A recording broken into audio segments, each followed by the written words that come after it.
விஜய் நடிச்சு 2 நாள் ரிலீஸ் ஆக போற படம் தான் ஜனநாயகன். ஆனா ஜனநாயகனா ஒவ்வொரு போலீஸ்காரரும் வாழ முடியும் அப்படின்னு சொல்லி எடுத்து காட்டியிருக்கிறாங்க ஒரு படத்துல. அந்த படம் தான் சிறை.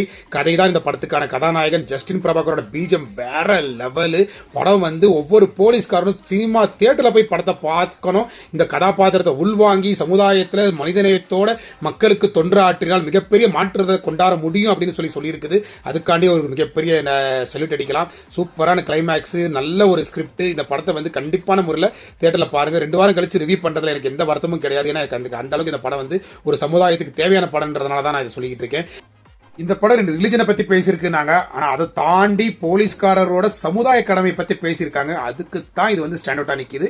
மற்றபடியா விஜயோட படம் ரிலீஸ் ஆக போது எல்லாரும் மாதிரி நானும் ரொம்ப ஆர்வத்தோட இருக்கேன். இதுக்கு முன்னாடி நிறைய படங்கள் நம்ம எதிர்பார்த்து போய் மொக்கை அடிச்சிருக்கு. அது என்ன பொலிட்டிக்கல் ரீசனா வேணுட்டு அதை டைலூட் பண்ணாங்களா படத்தை, விஜய் படத்தை ஃபெயிலியர் பண்ண வைக்கிறாங்களானாலும் தெரியல. ஆனா இது அவரோட கடைசி படம், கண்டிப்பா வெற்றி அடையணும். ஆனா அதையும் தாண்டி ஒரு ஐரன் லேக் இந்த படத்துல இருக்கு. அது நடிச்சதுல மேக்சிமம் 90% ஃபிளாப் தான். இந்த ஒரு பாதிப்பு அந்த படத்துக்கு வராமல் இருந்தால் ரொம்ப சந்தோஷம். ரொம்ப எதிர்பார்த்துட்டு இருக்கேன். அடுத்து ஜனநாயகன் ரிவ்யூல பார்ப்போம். நன்றி, வணக்கம்.